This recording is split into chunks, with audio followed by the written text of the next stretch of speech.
રાજ્યમાં 25 બેઠકો પર શાંતિપૂર્ણ માહોલમાં મતદાન કર્યા પછી આરોગ્ય પ્રધાન ઋષિકેશ પટેલે વાતચીત કરતી મીડિયા સાથે સાંભળીએ તેને।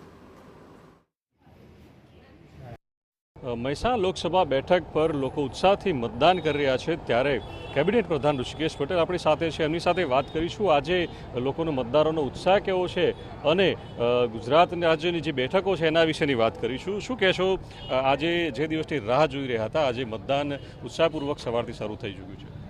આજે સવારથી જ લોકોમાં ઉત્સાહ હતો અને સમગ્ર ભારત વર્ષની અંદર અને ગુજરાતમાં પણ ખાસ કરી બધી જ સીટો ઉપર જંગી મતદાનના સમાચારો મળી રહ્યા છે। અને આજે મેં પણ તુલસીનો પવિત્ર રોપો વાવી અને પવિત્ર કાર્યની શરૂઆત એટલે કે મતદાન આપી અને આજના દિવસની શુભારંભ કર્યો હતો। સમગ્ર ભારતની અંદર, સમગ્ર ગુજરાતની અંદર બંધારણે આપેલો આપણો અધિકાર, મતનો અધિકાર, આપણું ભવિષ્ય બનાવવાનો અધિકાર, આપણે સરકાર ચૂંટવાનો અધિકાર જે આપ્યો છે એનો ઉપયોગ કરી વધુમાં વધુ જંગી મતદાનો કરી અને આવતા સમયની ભારતની મજબૂત સરકાર માટેનો નિર્ધાર આપણે સૌ વ્યક્ત કરીએ। કારણ કે આવતો સમય એ આપણી પેઢીઓ માટેનો જ આપણે જીવી રહ્યા છીએ, પરંતુ આવનારી આપણી પેઢીઓ માટે પણ ખૂબ સારી રીતે ભવિષ્યનું નિર્માણ થાય એના માટે મત આપવો જરૂરી છે। હું ગુજરાતની તમામ જનતાને અપીલ કરું છું, ખૂબ જંગી મતદાન કરી અને મજબૂત સરકાર, કેન્દ્ર સરકાર આપવાનો આપણે સૌ નિર્ધાર વ્યક્ત કરીએ।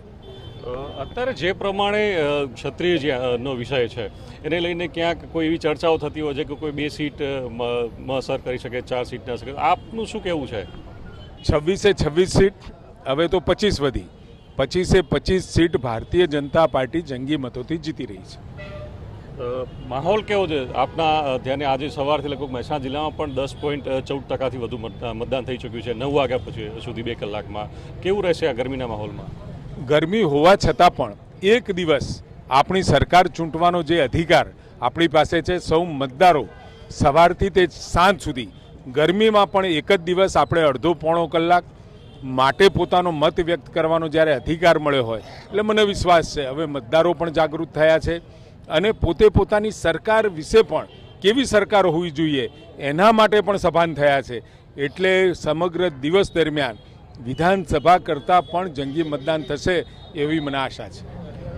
આજે જ્યારે મતદાન છે ત્યારે એક એવું પણ જાણવા મળ્યું છે, એક ફરિયાદ પણ થઈ છે મહેસાણા સાયબર ક્રાઇમમાં કે મહેસાણા ભાજપનું જે FB પેજ છે હેક કરવામાં આવ્યું છે અને એની ફરિયાદ કોઈ અજાણ્યા શખ્સ વિરુદ્ધ કરવામાં આવી છે। અને આવીને આજે એક બીજો મેસેજ આવ્યો છે કે સામે કોંગ્રેસનું વોટ્સઅપ પણ હેક થયું છે। આવા સમયે આ પ્રકારનું જે કૃત્ય થતું હોય છે, હેકર્સ કરતા હોય છે, શું કહેવું?